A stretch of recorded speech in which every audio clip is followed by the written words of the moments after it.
Hello, everyone, to all of our SNMA, LMSA members out there and people who just wanted to hear about how to certify your rank list and what happens if you enter the SOAP.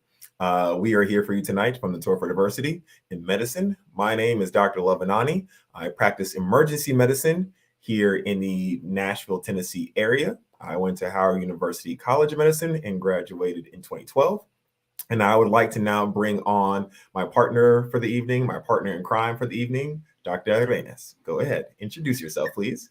Hi, everyone. It's a pleasure to be here with y'all. I hope you're super excited about this deadline coming up tomorrow. I'm Dr. Minerva Romero Arenas. I'm an endocrine and general surgeon. I work in Brooklyn at New York Presbyterian, Brooklyn Methodist Hospital, and I'm an assistant professor of surgery at Weill Cornell Medicine. I'm a super proud member of Tour for Diversity in Medicine. I've been a mentor for almost 10 years now with the tour. And I'm a former LMSA alumni and founding member of the Latino Surgical Society. So it's great to be here tonight, and I definitely wish you the best on match season. Oh, yeah. You guys are going to get the best of both worlds. We made sure the tour, we brought together private sector, academic medicine, SNMA past national lead, LMSA past national lead. You guys are going to get the full deal. But before we get to talking, there's one piece of housekeeping I want to get to. If anybody has questions, we're supposed to be able to see all comments. One of the things we do at the tour here is we answer all comments live. We know your questions are more important than our words because that's why you guys are here. So we want to make sure we answer them. Some of the answers may be that's coming up in a later slide, so don't be mad at us. But we will be here to answer everything that we can. And if for some reason we can't see a comment, you can see all of our social media scrolling on the bottom. You can message any one of us at any time, or you can message at Tour for Diversity directly, and we'll be here for you. So let's go ahead and bring up our slideshow and let's get started. So we are continuing our series, Road to Residency. We had parts earlier in the year where we talked about all the different specialties, but now we're going to talk about match day and SOAP preparation. And it's preparation. We're not wishing the SOAP on anybody, but just in case, we want to make sure everyone's prepared. So let's go into our agenda, please. Next, we'll move us to the next slide. All right. So first, we're going to talk about how to prepare a rank list, tips for medical students, thoughts on the program. And then we're going to break down how to prepare for the SOAP, what you should do before SOAP day and match day, March 14th, what you do on it, and then what you'll do after it. All right, so I'm going to let Dr. Arenas pop in here and hit you guys with the obvious points. So a lot of what we're going to give you as tips are things that probably you've already done. But if you haven't done this yet, you still have a whole day to take care of this. We want to let you know that there's a few points about preparing your rank list. So the National Residency Match Program controls all of the lists, right? And so that's where you're going to be submitting that. Programs can only rank you if you interviewed. So there's absolutely no point in ranking programs just because you wish you could go there. That will not have any impact, and you will have wasted a slot on your potential list of programs that you're going to rank. Please know that there are fees that are separate from your ARIS, which is the application service for the match. The NRMP is just the actual ranking program. For anyone who's watching us, who's an international medical graduate, for you to be able to go through the match, you have to have a certificate from the ECFMG. And so you should have already gotten that taken care of. I know in the past couple of years with the COVID pandemic, that definitely came up as an issue for applicants who couldn't actually go through the match process because of delays in this paperwork. And so it is a really important piece for those students who are foreign medical grads, or for doctors who are transitioning and are moving their practice here. Now, the rank list is a mathematical algorithm, but that really doesn't do it justice because it's actually a Nobel Prize winning algorithm that was basically really a really fancy way of saying we want to put all the applicants at the top choice of their choosing with a program that has ranked them just as highly. And that's really the key to understanding the match and key to being able to optimize and maximize your opportunity to be successful in the match process. Very, very true. I always forget the Nobel Prize winning point. Some other obvious points. The longer the list that you have and you put into the rank, the higher your chance of matching. Chance is bolded here, okay? This is not a guarantee. I've seen someone who had 15 interviews end up not matching. I've seen someone who had 3 interviews match. So just know that it can go any which way. But the higher your rank, the longer your rank list, the higher your chance of matching. Currently, this is another obvious point. There are more applicants than positions out there in the world. All right. There are more medical students applying to residency than there are residency spots. So this is a tough game. And that's why we hope you guys are here with us. Fees, or extra fees, I should say, are incurred after 20 programs. So just be careful that if for some reason you had more than 20 interviews, that you rank them appropriately. I'm not saying you need to cut it off at 20, but just know it's going to cost a little extra change past that. And lastly, match results are binding. I use the quotation marks because I think everyone's heard of probably one story where someone got out of their rank list match, but it's very rare. It's a very bad look. You do not want to do that. All right. Once you find out where you're going there. Find out how you can switch later on. But just saying I'm not going there, you can't pull a Eli Manning and just not show up. It's not going to work. All right. Let's move forward. So go ahead. Yeah, so you want to think about what are the things that are important to you, and these factors that go into making your choice for the rank list is going to differ. It's all going to be an individual choice, individual preferences. Some people really focus on location. That may be because they want to try a new city or state. It may be related to where their families are and wanting to be closer to home. Some people want to be away from home. But, other people really want to be near the beach, or they really want to be at a program that perhaps has a specific type of training available, like rural training. So location can definitely be a high factor. Note that anybody who is in their right mind and wants to be near a beach also makes those programs more competitive by default, because who doesn't want to practice and take their post-call naps on the beach somewhere instead of being stuck inside in the snow most of the winter, right? So location can be a really important factor, but keep in mind that it's also something that can limit you, particularly when we're talking about making sure that you list a realistic set of lists, but also that you rank all of the programs that you interviewed at and that you would be happy training at. Some other factors that can be important are the program perception, or essentially what's the prestige, how well known is the program, and what does that branding mean to others. We definitely know that there's a perception that if you went to private schools, you might be better prepared for certain jobs. And the same tends to happen in medicine, where a program that has a lot of backing and a big name institution, research opportunities might be part of what makes that program more competitive. But know that if you got an interview slot, you have just as much of a chance to be there like everybody else who interviewed there. One of the factors that tends to be really important for us and the type of students that we're trying to reach on Tour for Diversity in Medicine is, do I fit in? And a lot of us are from backgrounds that are considered underrepresented in medicine.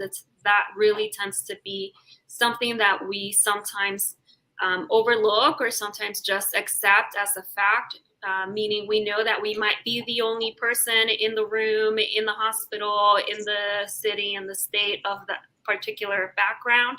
And it is important to know, particularly, I'm a surgeon. Most of our surgical training programs are anywhere from 5 to 7 or 8 years. And that's a very long time to be in that sense, having that sense of isolation, having a sense of lack of community. So these are things that you want to take into consideration.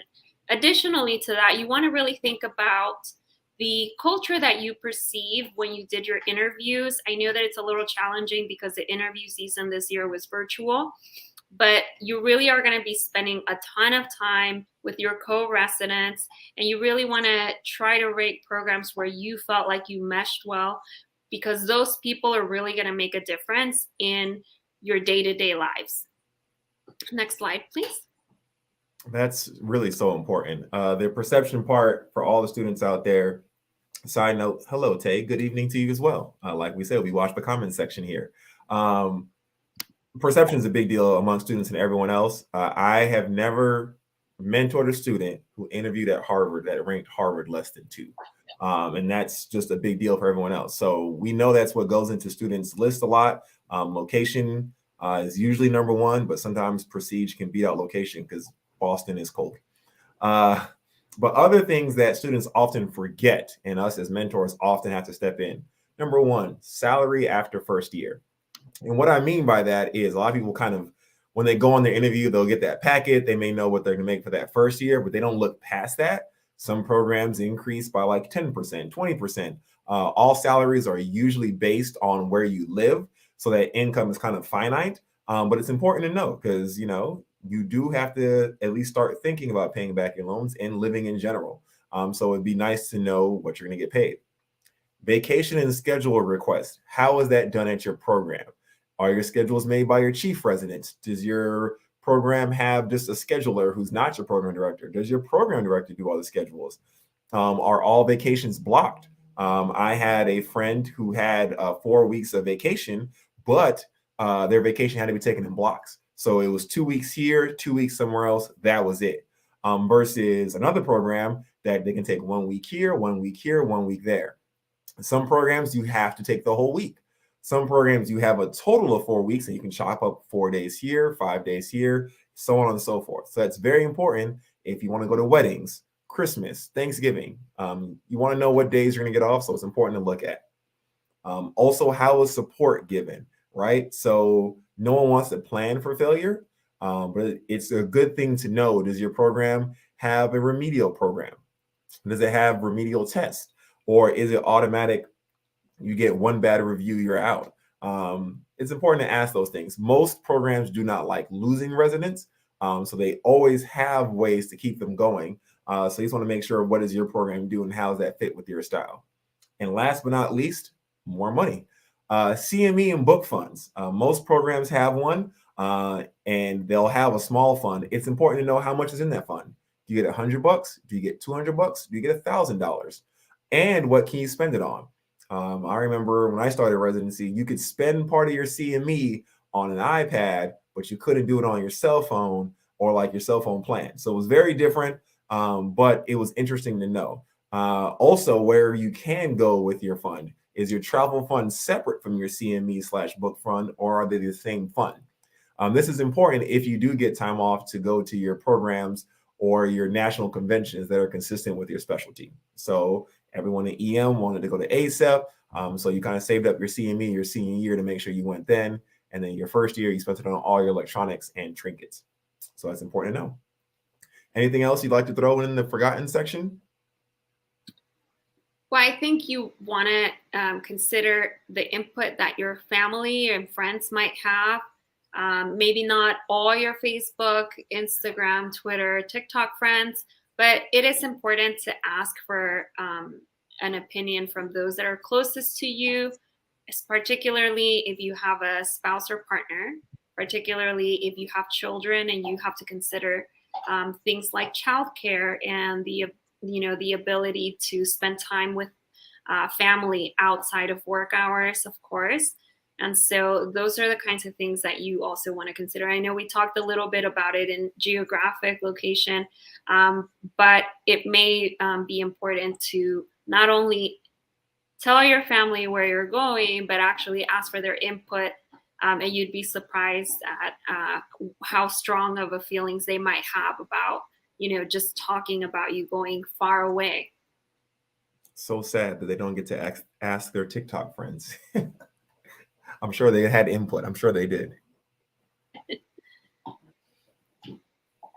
So we talked a lot about different factors that will help you think about your rank list. Really weigh what matters to you. I've seen students who create a pro and cons list. I've seen actually very elaborate ranking schemes where people outline certain factors of the program, such as their curriculum, the faculty, the residents, even things like highlights of the city, how livable or attractive it was to be in that city, and sort of created like a very regimented structure on how they felt at the time that they were going through interview. But the point is, you have to find a system in a way that is going to make sense to you in terms of why those programs were more appealing. Usually the top programs that are going to be the easy ones to know, because after that, if you really didn't like a program, they all kind of start to blend together. Mm-hmm. And I think that it is important to let you know, we already said that you're going to have a better chance of matching if you have a longer list. And in reality, although we all hope you match at your number one, if you do end up having to go lower in the list, you want to be mindful of only leaving programs off if you would rather not match than train there. And that's a really important element. The SOAP process that we're going to talk about shortly is a fairly complicated process, and it's a very limited number of positions. As Dr. Anani already stated, there are more applicants than slots available. And so if you do not match on the first, run of the NRMP, then you are then competing for a much smaller number of positions. Again, we can only stress this so much. Do not rank programs based on how you think they'll rank you. Really, we want you to keep this in mind. It's important that you just rank based on where you would want to train the most. Super important that I have to say it again. Do not rank based on what you think a program thinks. It's been stated over again. It's been researched. Nobel Prize winning program, NRMP states it. Before you are placed in a residency spot, it looks at your rank list first and then compares it to the programs. So you don't have to wonder what's going on with the program. Yours matters and weighs a whole lot more. All right. So tips for medical students. Obviously, again, I know it's tomorrow, certify early. And if you've already certified and our talk changed for you, feel free to change it. You can change it after you certify, but if you don't certify, the program can't go in. Your rank list won't go in. And it has happened before. The website can crash. It can mess up. So you want to do it early before the deadline time. Again, match results are based on student preference. So make sure you rank according to what you want. And we get this a lot as mentors. Touching base with the program might help. All right. There's no guarantee that thank you letter you sent, the lovely email that you whispered at the bottom, by the way, you're my number one, is guaranteed to increase you on the rank list with the program. Some programs, it has swayed them. It might have moved you from 10 to 9 or 10 to 8. Some programs, if you had you all the way at the bottom, maybe you went to the middle. But some programs also completely ignore them.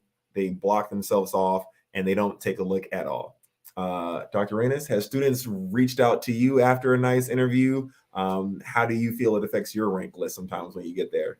Absolutely. So I have seen both of what you've said, and it can be emails, actual paper, handwritten notes, but the immediate emails that get sent to the faculty as thank you notes or follow-ups, those tend not to make a huge impact on the ranking, other than faculty might be more reassured that you're seriously considering the program.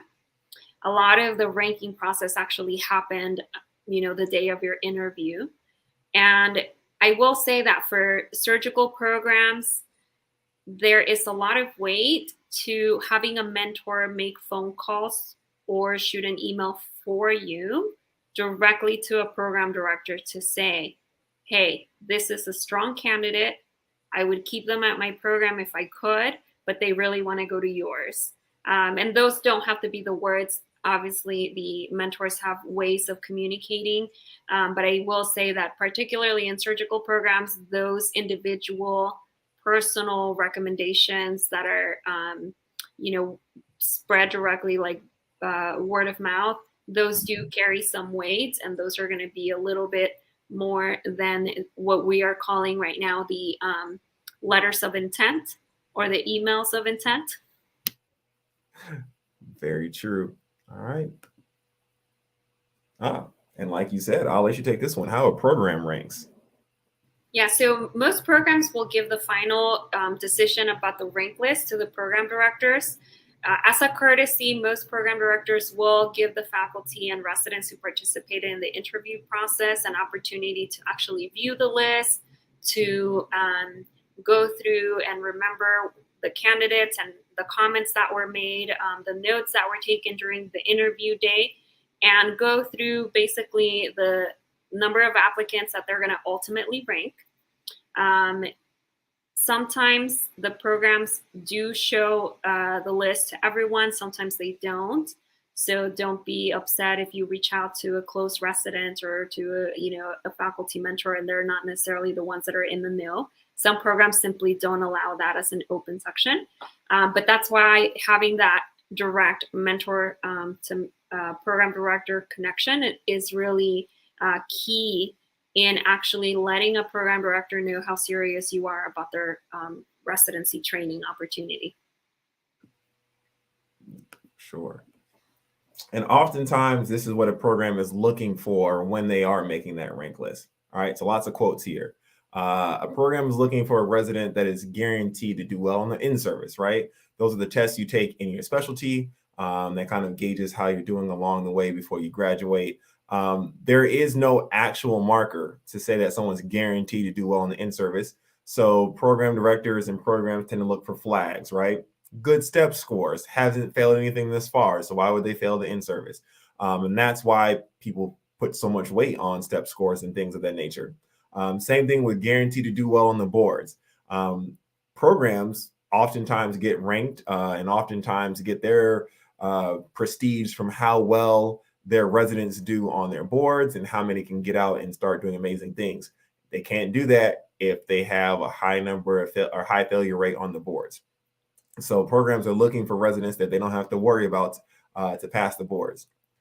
They want residents that cause no waves. All right. They don't want a resident coming out and putting out a tweet that sets off a firestorm and then they now have to remove that resident. Right. Programs don't want to have to do a high level of work, just like we don't want to have to do a high level of work.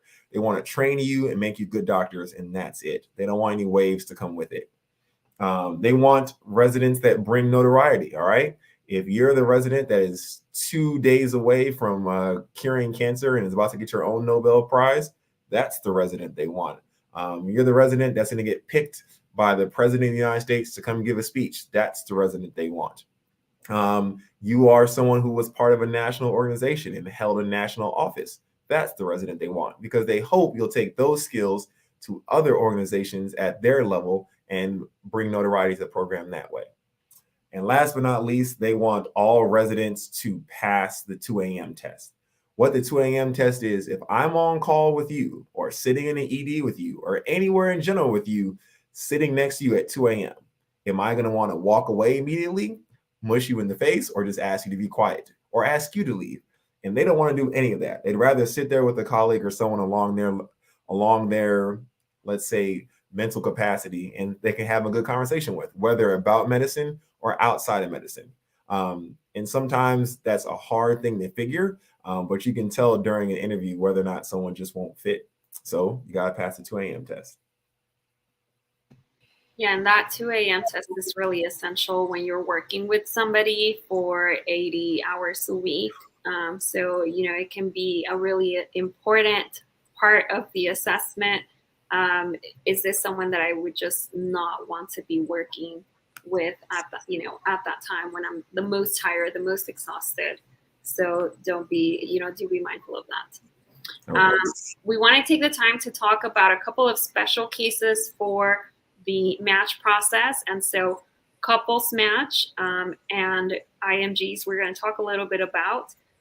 So for couples match, Dr. Anani is going to go into a little bit of detail about this. And I think you're going to give us a special flashback, a throwback. Oh, yeah. While preparing this, we were all looking at our different match lists, and I actually have mine. I couples matched with my now wife, Dr. Uchenna Nani, and we did the Excel method. As you can see, I'm interviewed in emergency medicine and peds on the left, and then in column C, you'll see her list was all peds. We wrote out our reasons, what we liked, what we didn't like about each program. We said it to each other in front of each other. And obviously, one place was better for someone than someone else.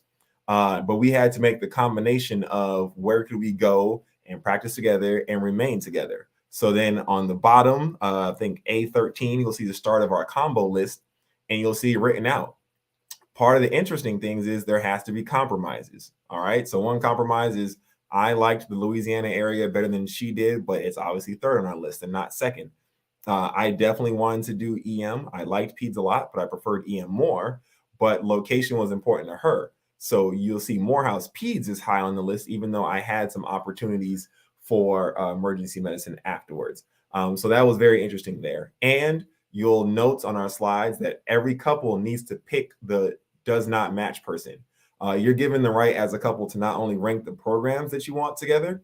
By the way, location does not matter. So if you put your number one programs in California and your partners is in New York, the computer doesn't double check that.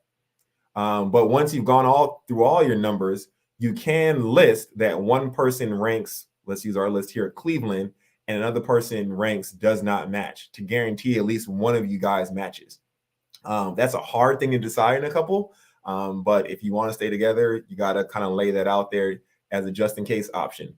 For me, I was the do not match person, and Uche was to match, and I was to catch up as best as I could.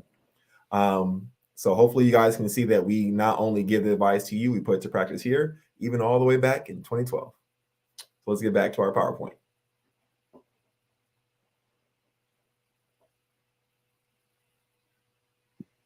So if you have any questions about the do not match and how that gets ranked, feel free to throw those into the Q&A box. We already mentioned this earlier, but for any foreign medical grads, please don't forget that you must include that certificate, that ECFMG certificate. And again, we know that the odds are sometimes it's going to feel and actually are stacked a little bit against you.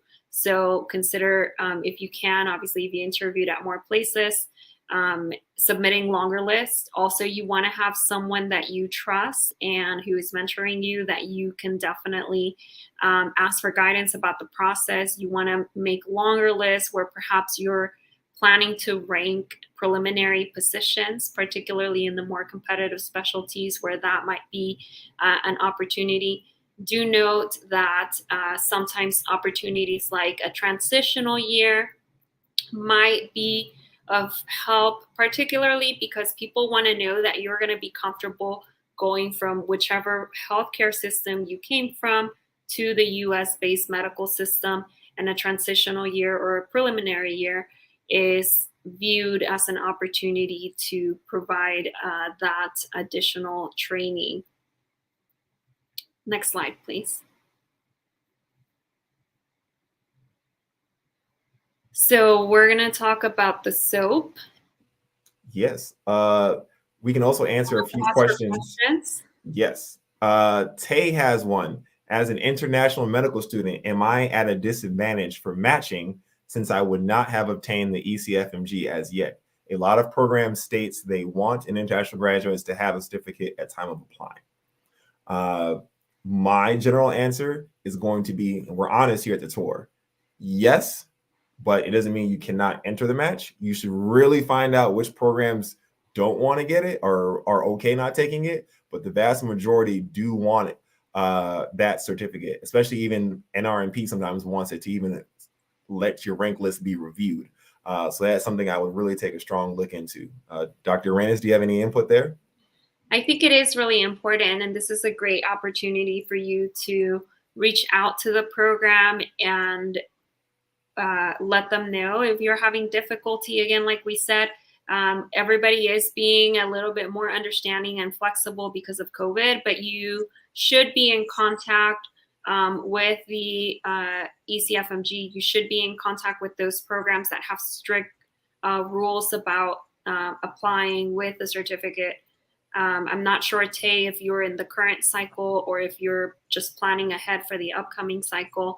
But either way, this I think is a great example of why it's important for you to feel confident and comfortable in reaching out to your program coordinators and to be in close communication with the folks at the ECFMG about when you can expect those certificates to be made available. And then our second question is from Camila, who's asking about the do not match. Magical wizard in the background. Could you pull up the Excel spreadsheet again?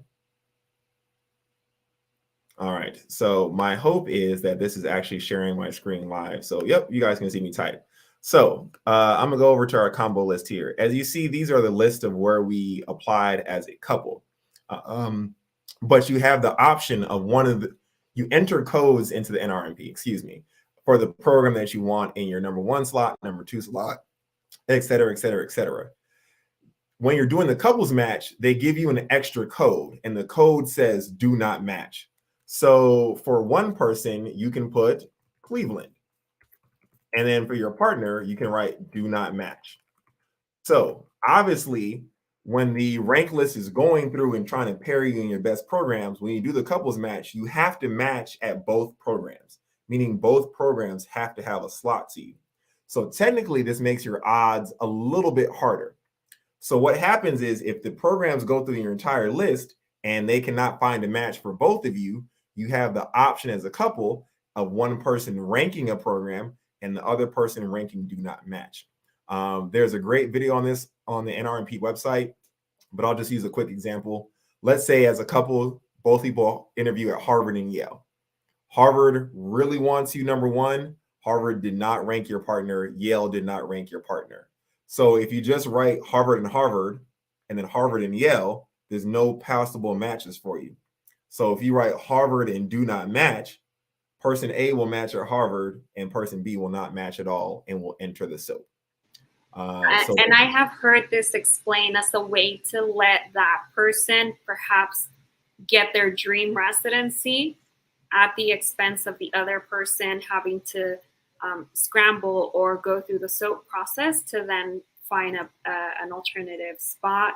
Yes. Or do something else like prolong the medical education by doing a value-added year, by doing research. And so there is some value to having those do not match slots in the couples match process. Yes. And you can figure out how you want to do it. But for me and my wife, she had like 17 interviews and I had 7. So it would not feel, in my opinion, right to be like, oh, no, you don't match and let me match. What? I clearly was the weaker candidate or the one who had the most trouble. And I would have benefited from research and taking time off to better myself for more programs. So that's just what you have to do. It's a tough conversation, though, to have. All right, so we're gonna move on so we can talk about the SOAP, but if you have more questions, please throw them in the chat, in the Q&A box. And so now we're gonna talk about what happens during match week. So match day is what everybody hears about, but it's really a whole week-long process. So that Monday, which this year falls on March 14th, that's kind of the key start date. So everybody take an introspective look, identify all of your options, identify everything that you are thinking about your fallback. So what happens on March 14th is that you're going to get an email, and that by you, I mean everyone. You're going to get an email. Hopefully everyone watching this is going to get this email that says, congratulations, you have matched.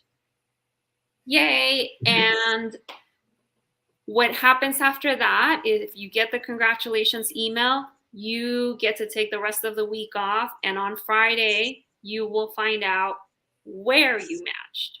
Now, some folks are going to get an email that says, "We're sorry that you have not matched. You are welcome to participate in the SOAP process." The SOAP process is essentially a series of rounds of matching all over again, interviews and matching, which we'll go into a little bit more detail. But it's a way, again, to allocate those spots that have been left unmatched to all of the applicants who also have not matched in the initial process. So before you get to match week, you want to have your plan B sort of laid out. You want to think about how competitive are you? What are the things that you would be willing to do if you do not match? And like Dr. Anani just gave the example, knowing what your strengths are and knowing where you could make better use of your of this time will really help guide your decisions during SOAP week. Identify who you would approach about not just about writing letters, but SOAP week tends to be another place where having those kinds of connections and having someone say, "Hey, I know this applicant, I vouch for them. I'm not sure why they didn't match, or I think it's because of this aspect of their application, but they're really a solid clinical candidate." Those kinds of things will also continue to make a difference. And it's important to identify your team. You really got to think about this as a community of support. You're going to need someone that's going to be able to hold your hand and maybe give you some tissues. You're going to need someone who maybe can just take the stress off of you by cooking, lunch and helping you prepare dinners. You're going to have someone who's going to be helping you draft out and shoot off emails and respond to all of those invitations for interviews. You're going to have other folks who maybe are going to be more adept at helping you identify potential opportunities at the unmatched list. And so you want to really have all of those people identified in advance. You also want to double check all of your information that you submitted through ERAS. Remember that you submitted ERAS way back in September, and match is taking place 6 months later. You want to just refresh your memory on the application and all of the things, because you're going to be having to get ready for another set of interviews. So on that day, as has been stated, you get notifications 9 a.m. Eastern time. Sometimes it's 5 or 10 minutes early. Sometimes it's late because the website crashed. Don't be sad. If you are one of those students who gets the "I'm sorry" email, the access to the list is actually opened at the same time when you agree to open the SOAP. So what you need to do if you find out and you get that "I'm sorry" email, first thing is activate your team. All right, send the group text, send the email, do whatever you have to do. And a lot of people like to congregate and open their emails together. That's fine. But when you get that "I'm sorry," your heart sinks. Your cry person needs to be nearby. And you need to have everybody ready to go. You want to notify at least one person within your school that you did not match. All right. Your school is not your enemy. There's usually someone who writes the dean's letter. There's usually your mentor in the school. You want to let somebody know because they may have the inside track to how the match looked this year. And they may be able to give you lots of tips and pointers. So don't try to do this all on your own. It's just a little bit harder. So what happens at 10 a.m. next is my ERAS opens, and you can go in and again now re-update everything and start accessing the SOAP and applying to programs. You want to start scouring the list and meet up with people to scour the list. The reason we said meet with the star is you're, according to NRMP, not supposed to release the list to people who are not in the SOAP. But every year the list gets out. Just don't be the one that gets caught, or don't be the one that does it. You can have people come over and say, "Hey, I'm looking for surgery. Here are the surgery programs that have open spots. What do you guys think?" Then between 10 a.m. and 2 p.m. Eastern, what you want to do is determine your next move. All right. You found all your programs. Are you switching specialties? Are you switching states? whatever you want to do, have your game plan ready to go by 2 p.m. Eastern Standard Time. And then if you're having to apply to all new residencies, you can start assigning to your letters to the mentors you picked the day before, and start telling them, hey, Dr. So-and-so, I know I talked to you, last week and said I may need your help if I enter the SOAP. Unfortunately, that happened. I'm gonna need that letter of recommendation. Do you think I can get that letter within 24, 48, 72 hours? And then start going through everything else that you need and going from there. So before we go to the next question, again, live questions are always the best. Amara asked, should future students not be active on social media to pass the no waves test? If not, what do you suggest we stay away from discussing on our social programs? Thank you. Social platforms. So this is tough because sometimes social media can bring you notoriety, right? Like you can be that person that ends up on GMA because you sent out a tweet that the president retweeted or the vice president uplifted. So I would not say stay off of social media. Just be very, very careful with your hot button topics. All right. Things that are clear cut that this is what you stand for. That's okay. Do not get into Twitter beefs. That's not going to help you. And Instagram, most people keep those private anyways. Just have good pictures of your life. Again, don't go too off the range. If for some strange reason you decided to let's just say show up to the Capitol building on January 6th, probably shouldn't have any social media posts about that hot button topic. But if you went to dinner with your parents and you just want to show a picture of that, all fine. Do you have any tips, Dr. Rennes? Yeah, I think, it's important to note that residency is a time where you're going to be spending the majority of your time at work. And when we talk about the no waves test, it's as much a test of you to the program, but also a test of the program to you. And I think it's important to point out that some of these items you don't want to be so set on trying to hide them. So for example, one piece of advice that I frequently share with students is if you identify as part of the LGBTQ plus community and you are out, then you probably don't want to work your hardest to be at a program where you're not going to feel welcome, because you're going to be there 80 hours a week for 48 out of 52 weeks of the year for 3 to 6 to 8 years. And so let's not go too crazy on the waves test. But I do think there is healthy use of social media. So it doesn't mean go shut down all your accounts. But yes, there are repercussions to extreme type of comments. And so you want to educate yourself on general ground rules for professional use of social media. Maybe you want to set up separate accounts for your personal and your professional use. And that's something that we have talked about in previous programming with Tour for Diversity. And so those are all good tips.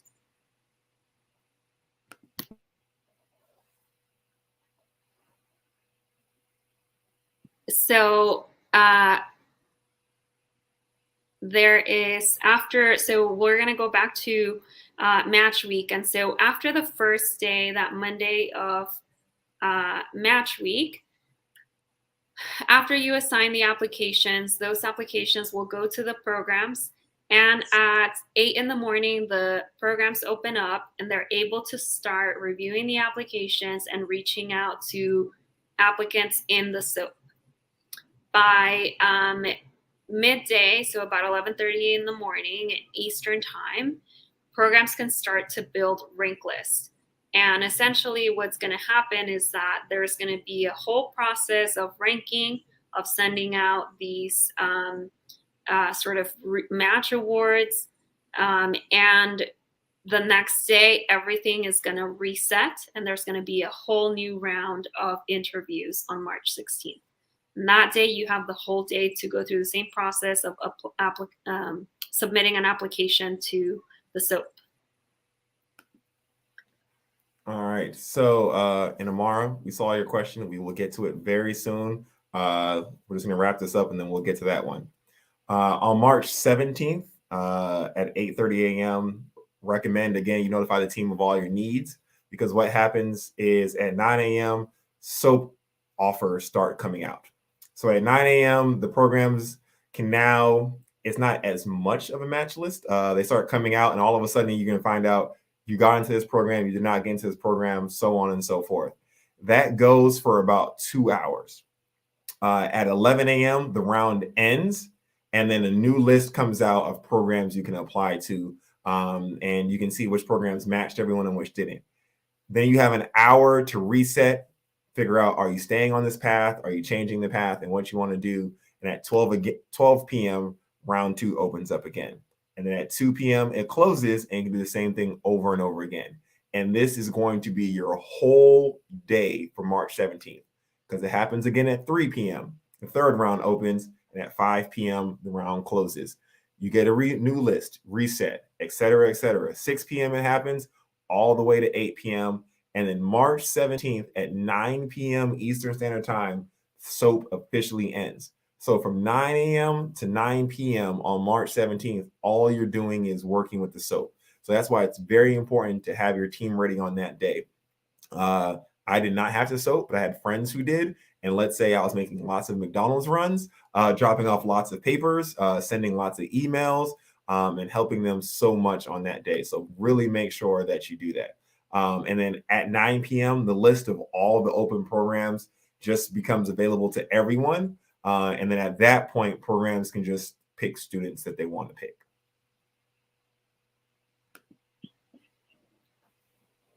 So we hope that you don't have to go through the SOAP process, but if you do, like, please have your team ready. We have some top tips, or 5 SOAP tips for this year. The best success stories really start before match week, and so it's great that you're watching this episode of the Road to Residency series so that you can start sort of thinking about that plan B. Remember, use your team to offload unnecessary tasks. You definitely don't want to be in the middle of a drive-through when you get that phone call from a program wanting to interview you.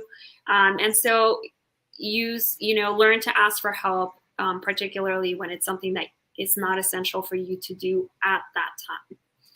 Your school is not your enemy. Please do use them. Know that it's in the school's best interest to help you match and to have a successful match for all of their graduating students. Usually the schools will actually have faculty members who are from all of the various specialties who have volunteered their time to help students who do end up in this position. And so know that those people are there as a resource, and they have specifically volunteered their time and expressed interest in wanting to help you.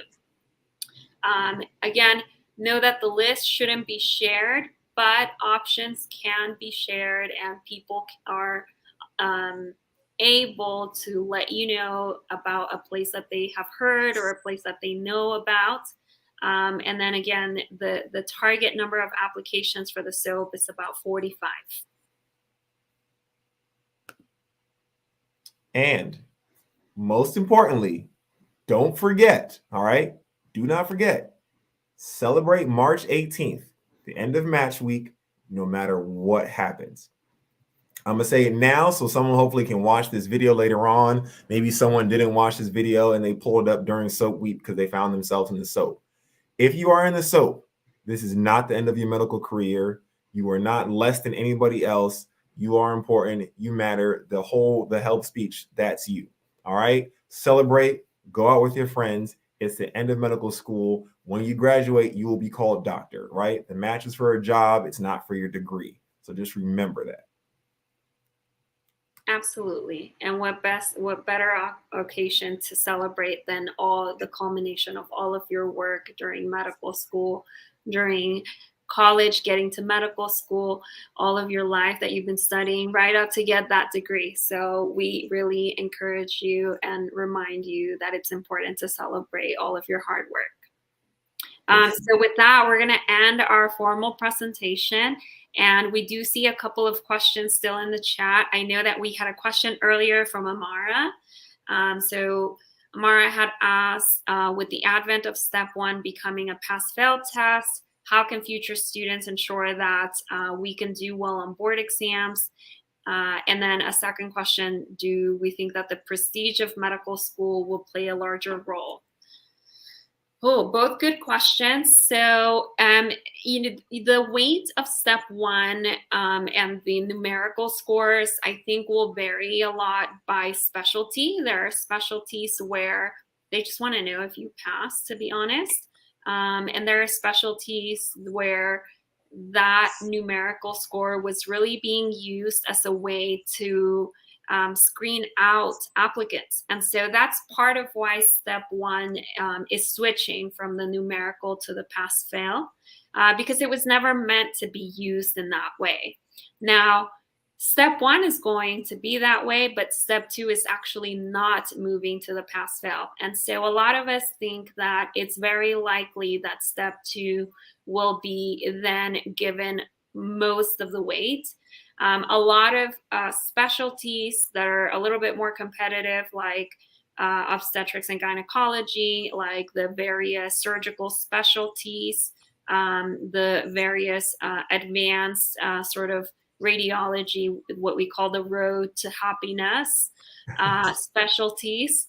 Those were already placing an emphasis on step two. And so we do think that it's likely that that will just sort of take over step one. Nonetheless, you still want to focus on, being able to pass. There are many specialties where if you do have that fail, you're going to fall lower on someone's rank list. There are definitely programs that will not consider applicants if they had failed step one. And so it is an important aspect. We have board exams, we have exams our whole lives.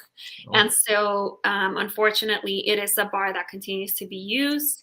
I am happy to say that in surgery, the American Board of Surgery is switching away from these types of exams for our career-long certification, which is called maintenance of certification. We are now doing sort of at-home open book kind of tests rather than continuing to do these standardized exams once you're board certified. Love, do you want to add anything to that, Dr. Anani? I think you hit it on the head. All of academic medicine is trying to figure out what to do next. I think a lot of the surgical ones are going to push up step two. So you may see people who want to do, like she said, ortho or OBGYN take step two a little bit earlier.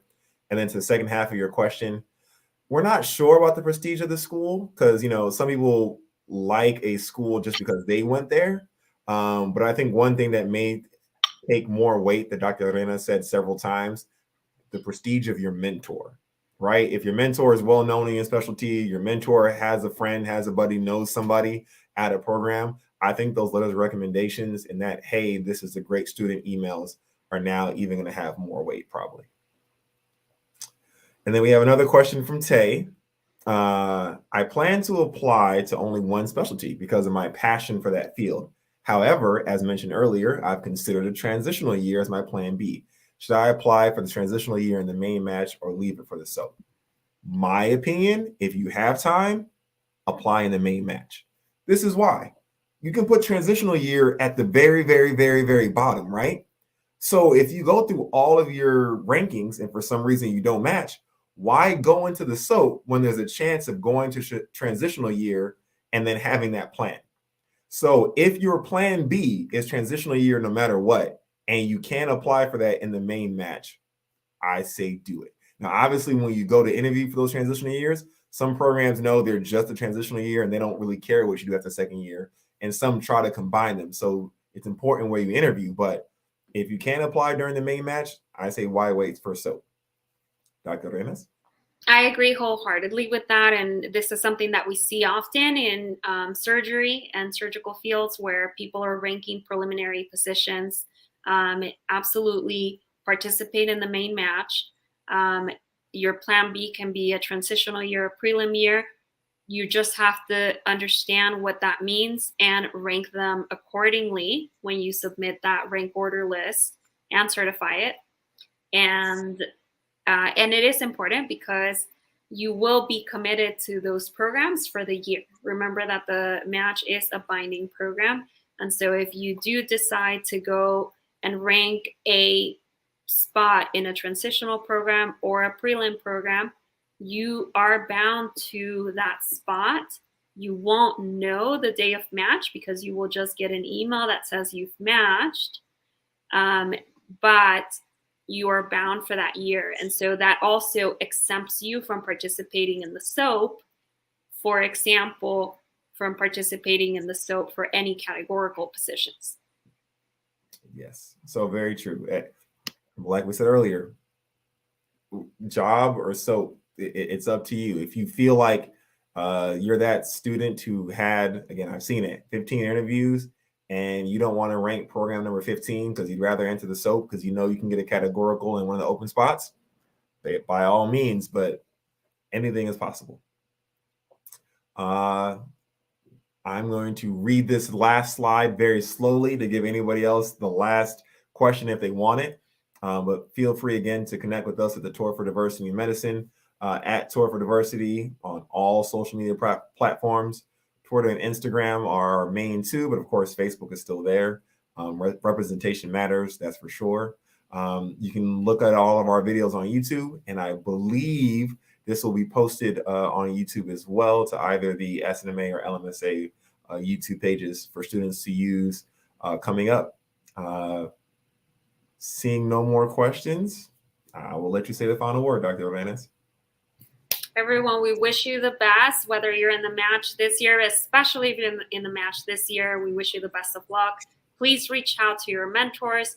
Please reach out to any of us on Tour for Diversity.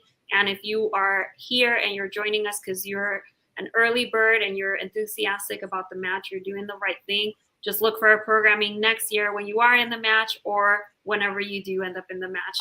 And with that, I want to wish you buenas noches. Good night. Good night, everyone.